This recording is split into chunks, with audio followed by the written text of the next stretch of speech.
نحمده ونستعينه ونستغفره ونؤمن به ونتوكل عليه ونعوذ بالله من شرور أنفسنا ومن سيئات أعمالنا من يهده الله فلا مضل له ومن يضلل فلا هادي له وأشهد أن لا إله إلا الله وحده لا شريك له وأشهد أن سيدنا ونبينا ومولانا محمدا عبده ورسوله صلى الله تعالى عليه وعلى آله وأصحابه وسلم تسليما كثيرا كثيرا.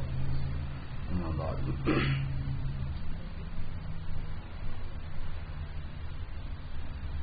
بزرگان محترم، رمضان المبارک کا دوسرا عشرہ چل رہا ہے. یہ اللہ تبارک و تعالیٰ کی خصوصی مغفرت کا عشرہ کہلاتا ہے. رمضان کو اللہ تبارک و تعالیٰ نے 3 اعتبار سے خاص طور پر تقسیم فرمایا ہے.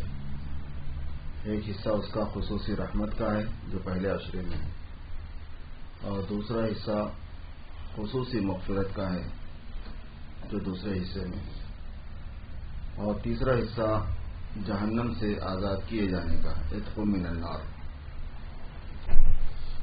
اس کا مطلب یہ ہوتا ہے کہ اس عشرے میں خصوصیت سے اللہ تبارک و تعالیٰ سے مغفرت کے مانگنے کا اہتمام کرنا چاہیے، اور اللہ کی طرف سے مغفرت کے جو اسباب ہیں ان اسباب کی پوری کوشش ہونی چاہیے.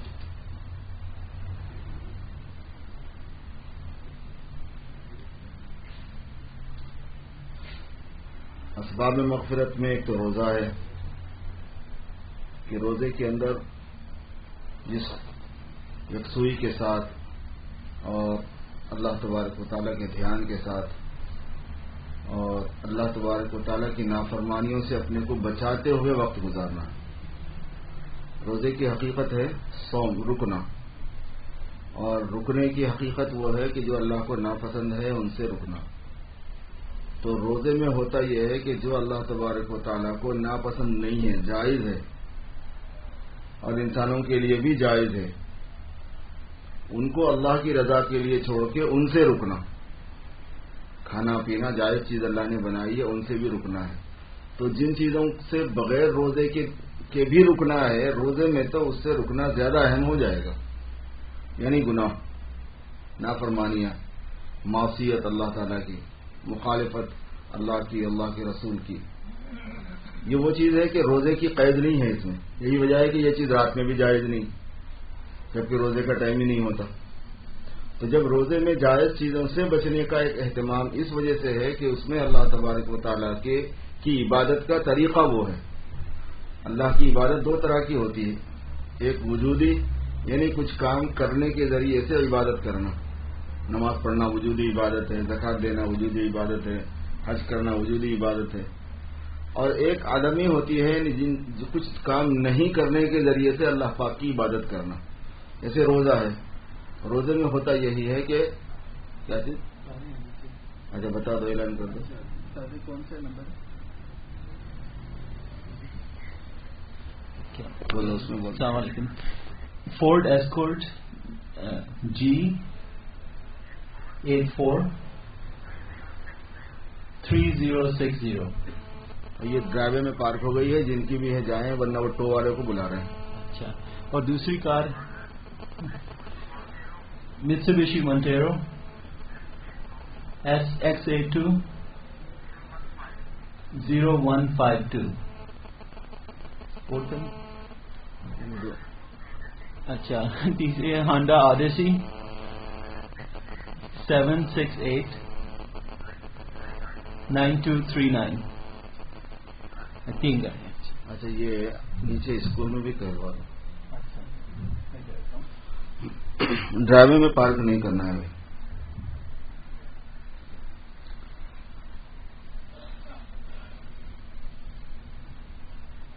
آپ اس سے اندازہ فرما لیجئے کہ جن چیزوں سے یعنی رکنا ناجائز نہیں تھا، رکنے کا عام دنوں میں حکم نہیں تھا، اللہ تبارک و تعالیٰ نے روزے میں خصوصیت سے اس سے رکنے کو فرمایا ہے.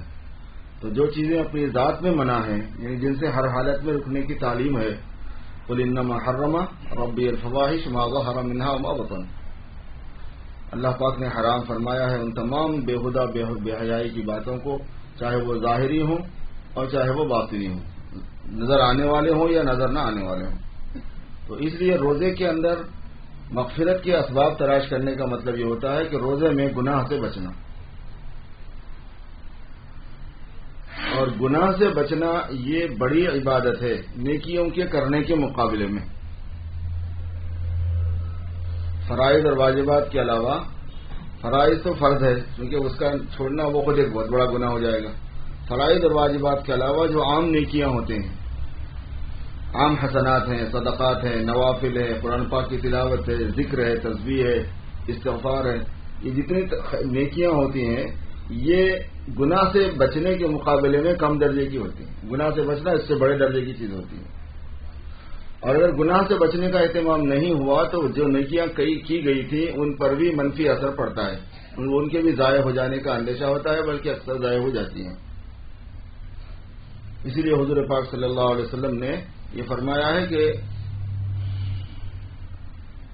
حرام کو چھوڑ دو تکن عابد الناس، سب سے بڑے عابد بن جاؤ گے۔ سب سے بڑے عابد بننے کے لیے بہت کرنا نہیں ہے کچھ، سب سے بڑے عابد بننے کے لیے جو نافرمانی کا کام ہے اس کو چھوڑ دینا ہے۔ اللہ تبارک و تعالیٰ کے بندوں میں شامل ہو جاتا ہے، فرما بردار بندوں میں۔ تو اس لیے بھائی مغفرت کے اسباب کا مطلب یہ ہوگا کہ اللہ پاک جن چیزوں سے گناہوں کو معاف فرماتے ہیں ان کا اہتمام ہو، اور روزہ جو ہے وہ گناہ کے معاف ہونے کی چیز ہے۔ من صام رمضان ایمانا واحتسابا غفر له ما تقدم من ذنبه، جو رمضان مبارک کا روزہ رکھے گا ایمان کے ساتھ اور احتساب کے ساتھ، رکھنے والا مومن ہونا ضروری ہے، اور روزوں پر جو وعدے اللہ پاک کے ہیں ان پر یقین ہونا ضروری ہے کہ اللہ تبارک و تعالیٰ کے وعدوں پر یقین کرتے ہوئے روزہ رکھے، اور اللہ پر ایمان رکھنے کی وجہ سے روزہ رکھے، ہیلتھ بنانے کے لیے نہ رکھے، بے ایمانی کی حالت میں نہ رکھے، اور کوئی دنیاوی غرض ہو اس لیے نہ رکھے، بلکہ ایمان اور احتساب کی وجہ سے رکھے، اس کے پچھلے گناہ معاف ہو جائیں گے۔ ومن قام رمضان، اور جو آدمی رمضان میں قیام کرے یعنی تراویح پڑھے، ایمان و احتسابا، ایمان کے ساتھ اور احتساب کے ساتھ، غفر له ما تقدم من ذنبه، تو اس کے سارے پچھلے گناہ معاف ہو جائیں گے۔ یہ بھی بڑے اسباب میں سے ہے جو پورے رمضان ایک مسلمان کو اللہ تبارک و تعالیٰ نے میسر فرمائے ہوئے ہیں۔ اس لیے جو وقت ہمارا رہ گیا ہے رمضان کا اس کی پوری قدر ہونی ہے۔ دوسری چیز جس کا میں ایک تسلسل کے ساتھ میں ذکر کر رہا ہوں وہ کچھ خاص مسائل ہیں۔ آج اس بات کا ذکر کروں گا، گزشتہ چونکہ اس بات کا ذکر آیا تھا کہ جمعہ وہ وقت سے پہلے نہیں ہوتا۔ اگر کسی وقت کسی نے پڑھ لیا زوال سے پہلے جمعہ، سفر میں کہیں چلے گئے تھے، کسی اور جگہ آفس میں کام کر رہے تھے، وہاں کی مسجدوں میں ایسا ہوتا ہے، اپنی جمعہ ہوگی نہیں، آپ کی اس دن کی جمعہ قضا ہو جائے گی۔ اور جو آدمی 3 مرتبہ جمعہ چھوڑ دیتا ہے دانستہ، اس کا نام ایسے منافقوں میں لکھا جاتا ہے کہ مٹایا نہیں جائے گا۔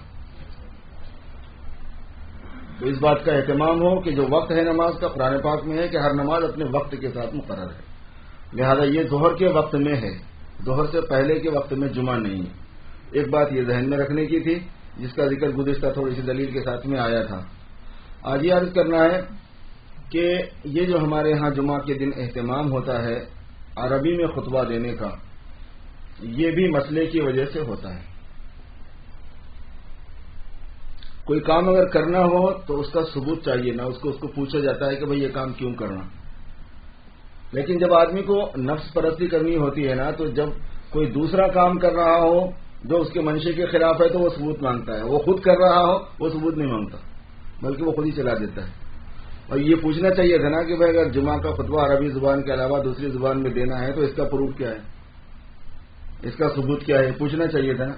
کوئی نہیں پوچھتا، جتنے پڑھتے ہیں نا وہ کوئی نہیں پوچھتا، کیونکہ قرآن حدیث پہ چلنا مقصد ہے ہی نہیں، مقصد تو نفس پرستی سے، نفس کی پرستی ہے۔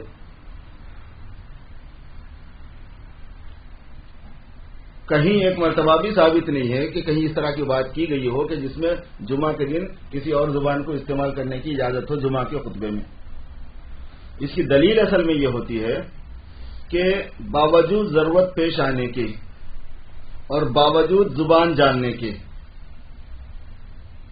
صحابہ کرام سے، پورے صحابہ میں سے کسی سے ایک مرتبہ بھی عربی زبان کے علاوہ دوسری زبان میں خطبہ ثابت نہیں ہے۔ یہ ہے اس کی اصل بات۔ سرکار تو خیر عربی میں خطبہ دیتے تھے. سرکار سے صحابہ سیکھتے ہیں دین. حضرات صحابہ کرام نے جس وقت مصر کو فتح کیا تھا تو کیا وہ مصر میں عربی بولی جاتی تھی. عراق کو فتح کیا تھا تو عراق میں عربی بولی جاتی تھی. شام کو فتح کیا تھا تو شام میں عربی بولی جاتی تھی. فارس کو فتح کیا تھا تو فارس یعنی ایران کا علاقہ اس میں فارسی بولی جاتی تھی. مظاہرے کہ وہاں عربی. یہ سارے کوئی عرب ممالک نہیں ہوتے. جتنا حبشے کا علاقہ، عرب کا علاقہ، افریقہ کا، الجزائر کا، لیبیا وغیرہ کا ہے، یہاں پہ عرب نہیں، نہ یہ عرب لوگ نہیں ہوتے ہو. لیکن حضرات صحابہ کا اثر اتنا لیا ان لوگوں نے کہ اپنی زبان، اپنا کلچر سب بدل دیا. عرب بن گئے. تھے نہیں وہ عرب. صحابہ ان میں پھیلے. جب حضرات صحابہ ان کے اندر گئے تو حضرات صحابہ کو بہت سے صحابہ سے ثابت ہے کہ ان کو دوسری زبانیں آتی تھیں. بعض صحابہ وہ تھے کہ وہ تھے ہی اس علاقے کے. اب حضرت سلمان فارس ہی کے ہیں تو ان کو وہ زبان کیسے نہیں آتی؟ صہیب روم کے ہیں تو ان کو رومی زبان کیسے نہیں آتی؟ اور پھر اس کے علاوہ جو ادھر کے صحابہ تھے مہاجرین اور انصار مکے اور مدینے کے، انہوں نے بھی دوسری زبانیں سیکھی تھی. مولانا مناظر حسن گیلانی نے اس کی تفصیل لکھی ہے ایک جگہ پر کہ کتنے صحابہ کو بہت سی زبانیں دوسری آتی تھیں. یہ سارے جو ہے نا ملکوں کے اندر گئے اور فتوحات کے زمانے میں گئے اور لوگوں سے خطاب کیا. جمعہ وہی پڑھاتے تھے. لیکن کسی ایک صحابی سے بھی دوسری زبان کی ضرورت ہونے کے باوجود اور دوسری زبان کے آنے کے باوجود ٹرانسلیٹر کی بھی ضرورت نہیں تھی. کبھی عربی کے علاوہ خطبہ استعمال نہیں کیا. تو کیوں نہیں کیا بھائی؟ وہ خود ایک دلیل ہوتی ہے. یہ وجہ علماء کرام یہ بتاتے ہیں. ایک اور بھی وجوہات ہیں، ذکر کروں گا ایک دو اس میں سے. لیکن ایک بات میں عرض کر رہا ہوں کہ عربی زبان میں ہی خطبہ ہوگا. یہ نہیں بولیں گے کہ وہ تو اسپیچ ہے اور سامنے والوں کو اگر سمجھ میں نہیں آ رہا ان کی زبان میں تو پھر عربی میں دیکھ کے کیا فائدہ ہے؟ آپ کو کس نے کہا کہ وہ اسپیچ ہے؟ وہ عبادت ہے. اسپیچ کا مشمول ہے، اس میں شامل ہے اسپیچ.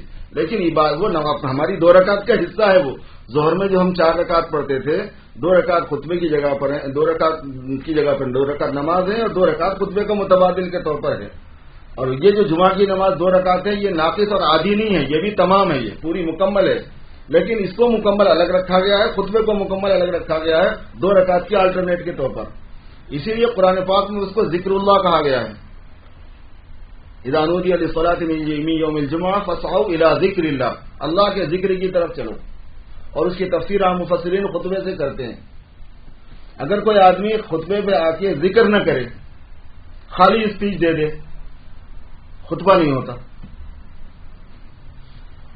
اگر کوئی آ کے ذکر کر دے، خالی تسبیح پڑھ دے، سبحان اللہ پڑھ دے، الحمدللہ پڑھ دے، اسپیچ میں ایک لفظ نہ بولے، خطبہ ہو جائے گا. کوئی ذکر بالکل نہ کرے، خالی بولنا ہی شروع کر دے کھڑے ہو کے، خطبہ نہیں ہوتا. وہ کوئی صرف ذکر کرے، کچھ بولے ہی نہیں، خطبہ ہو جاتا ہے. اور قرآن پاک میں اس کو ذکر کہا گیا ہے. ذکر اس کا حصہ ہے. اسی وجہ سے اس وقت میں ایسے ہی منع چیزیں ہیں جیسے نماز میں اندر آدمی ہوتا ہے تو منع ہے. اذا قام الامام فلا صلاۃ ولا کلام. نہ نماز پڑھنے کی اجازت ہے، نہ بات کرنے کی اجازت ہے، نہ تلاوت کی اجازت ہے، نہ امر بالمعروف اور نہی عن المنکر کی اجازت ہے. حدیث میں یہ ہے کہ اگر خطبہ ہو رہا ہو اور ایک آدمی بات کر رہا ہو اور دوسرا آدمی اس سے کہے کہ تو خاموش ہو جا، تو خاموش ہو جا کہنے والا بھی گنہگار ہوتا ہے. اسپیچ میں تو نہیں ہوتا ہے. نماز میں ایسا کرے تو ہوتا ہے. تو خطبہ جو ہے وہ اس کا معنی میں نہیں ہے جس معنی میں یہ جاہل لوگ سمجھتے ہیں. اس وجہ سے علماء نے ہم تو علماء کی بات نقل کرتے ہیں. علماء کرام نے اس بات کو لکھا ہے کہ خطبہ عربی زبان کے علاوہ کسی اور زبان میں نہیں ہوگا. خطبہ جو ہے نا وہ جمعہ کا حصہ ہے. اس کا تعلق اس سے نہیں ہے کہ لوگوں کو سمجھ میں آ رہا کہ نہیں آ رہا. چونکہ جو دین کے کام ہوتے ہیں، اس نماز اسلام کے بعد سب سے اہم ترین فرض ہے. آپ بولیں گے وہ مجھے سمجھ ہی میں نہیں آ رہا ہے، میں کیا پڑھ رہا ہوں، تو پھر کیسی نماز پڑھ کے کیا کروں؟ کبھی شروع کیے انگریزی کے اندر یا کسی اور لاطینی زبان کے اندر، پورٹریکو زبان کے اندر؟ نہیں شروع کرتے. اذان تو ہے ہی بلانے کے لیے، لیکن اذان کو کسی اور زبان میں دیا جاتا ہے کبھی؟ یہ اجازت دی جائے گی کہ دے دو. اذان میں تو مقصد ہی لوگوں کو بلانا ہے، مگر وہ ایک خاص ترتیب ہے اس کی. شاعر اللہ میں سے، اسلام کے شاعر میں سے، علامت ہے اسلام کی خاص. وہ کسی کو ترجمہ آتا ہو اس کا اذان کا یا نہ آتا ہو، کال کیا جائے گا لوگوں کو نماز کے لیے، اذان سے ہی کیا جائے گا۔ ایسے ہی جمعہ کا مسئلہ ہے، اور اللہ تبارک و تعالیٰ نے یہ حکم فرمایا ہے کہ اس وقت سب چیز چھوڑ چھاڑ کے اس میں آ جانا ضروری ہے۔ یا ایھا الذین آمنوا اذا نودی للصلاۃ من یوم الجمعہ فاسعوا الی ذکر اللہ، اے ایمان والو جب پکارا جائے جمعہ کے دن نماز کے لیے تو پھر اللہ تبارک و تعالیٰ کے ذکر کے لیے دوڑو، وذروا البیع، اور کاروبار کو چھوڑ دو۔ یہی وجہ ہے کہ اذان کا وقت ہونے کے بعد سے دکان کھلی رکھنا، کاروبار کرنا جائز نہیں نماز ہونے تک۔ پہلے زمانے میں یہ تھا، پہلے مذہب والوں پر بھی یہ تھا کہ جو دن ان کے لیے خصوصی عبادت کا ہوتا تھا پورے دن منع ہوتا تھا کاروبار۔ مسلمانوں کے لیے اللہ پاک نے یہ سہولت فرمائی ہے کہ جس وقت خاص عبادت کا وقت ہے جو کہ شروع ہوگا اذان سے اور ختم ہوگا نماز کے ختم ہونے تک، اس وقت تک کاروبار جائز نہیں۔ فاسعوا الی ذکر اللہ وذروا البیع۔ تھوڑی سی گنجائش اس میں علماء نے یہ رکھ دی ہے کہ اگر آدمی دو ہوں مثلا کاروبار کرنے والے اور جمعہ بھی دو جگہ ہوتا ہو تو ایک جگہ پر ایک آدمی کو بٹھا دیا جائے، نماز ایک جمعہ پڑھ کے آ جائے، پھر اس کے بعد میں وہ دوسرا آدمی آنے تک وہ دوسرا بیٹھا رہے، تو اس کی اجازت ہے، مگر ایسا کرنا کچھ سمجھ بوجھ کی بات نہیں ہوتی۔ رزق دینے والا تو وہ ہے، تو یہ ہیرا پھیری کرنے کی ضرورت کیا ہے؟ گھنٹے دو گھنٹے میں کیا دھندا ہو جانے والا ہے؟ اور گھنٹے مسلمان اگر خریدنے کو آیا تو اس کو بیچنا جائز نہیں ہے، تو اس میں جائز کون سا ہوتا ناجائز کون سا ہوتا وہ بولنا مشکل ہے، گناہ ہوگا نا اس میں۔ تو اگر مسلمان نماز کے وقت خریدنے کو آیا تو بیچنا جائز نہیں ہے، کھلا رکھنا ہے غیر مسلم کے لیے، غیر مسلم کے واسطے اپنی عبادت کو خراب کرنا غیرت کے خلاف نہیں ہے، طبیعت گوارا کرنے والی بات ہے، چھوڑ ہی دینا چاہیے۔ 2 گھنٹے کے لیے بند کر دیا، قصہ ختم۔ کاروبار کرنا جائز نہیں ہے، ویسی صورت بنا کے بھی خود ہی کرنے جائیں تب تو جائز ہی نہیں ہے۔ حرام آمدنی میں یہ نہیں ہوتا خالی کہ آدمی حرام سود ہی کھائے، رشوت ہی کھائے، یہ بھی تو سب شکلیں حرام کی ہوتی ہیں۔ حرام کھانا، حرام کمانا، اس کے اندر تفصیلات ہیں، اس میں یہ بھی ہے۔ تو فاسعوا الی ذکر اللہ وذروا البیع، اللہ کے ذکر کی طرف دوڑو اور کاروبار چھوڑ دو، خرید و فروخت چھوڑ دو۔ ذالکم خیر لکم ان کنتم تعلمون، یہ تمہارے لیے بہتر ہے کاش تم اس کو جانو۔ فاذا قضیت الصلاۃ فانتشروا فی الارض وابتغوا من فضل اللہ، ہاں یہ فرمایا کہ جب نماز پوری ہو جائے تو پھر زمین میں پھیل جاؤ اور اللہ کے فضل کو تلاش کرو۔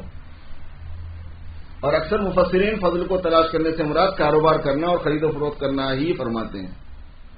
یہی وجہ ہے کہ بعض بزرگوں کے معمولات میں سے تھا کہ نکلنے کے بعد ضرور تھوڑی بات اس آیت پر عمل کرنے کے لیے کوئی چیز خرید و فروخت کی کر لیتے تھے، مگر یہ مطلب نہیں ہوتا کہ کرنا ہی ہے۔ اچھا یہ دیکھو کیسی عجیب بات ہے، فانتشروا یہ بھی حکم کا صیغہ ہے، وابتغوا یہ بھی حکم کا صیغہ ہے۔ جیسے نماز پڑھو حکم ہے نا، روزہ رکھو حکم ہے، نماز پڑھو ہے، نماز جب ہو جائے تو باہر نکل کے پھیلو اور وہاں جا کے روزی تلاش کرو، یہ بھی حکم کا صیغہ ہے۔ مگر یہ علماء اس کی باریکی کو جانتے ہیں کہ یہاں یہ حکم فرض کے معنی میں نہیں ہوتا۔ جیسے حج کے اندر اللہ تبارک و تعالیٰ نے فرمایا کہ فَإِذَا حَلَلْتُمْ فَاصْطَادُوا، اے ایمان والو جب تم احرام کی حالت میں ہو تو تمہارے لیے شکار حرام کیا گیا ہے، پہلے ہے اس سے۔ اس کے بعد یہ جو آیت میں نے پڑھی اس میں ہے کہ جب تم احرام کھول دو، تمہارا احرام ختم ہو جائے تو اب شکار کرو۔ یہ مطلب نہیں ہے کہ اب ہر ایک آدمی ایک شکار کے ساتھ میں جو ہے نا بندوق بھی خریدا کرے احرام کے ساتھ کہ بھائی احرام میں یہ بھی کام کرنے کا ہے، کیونکہ اللہ پاک نے حکم دیا ہے۔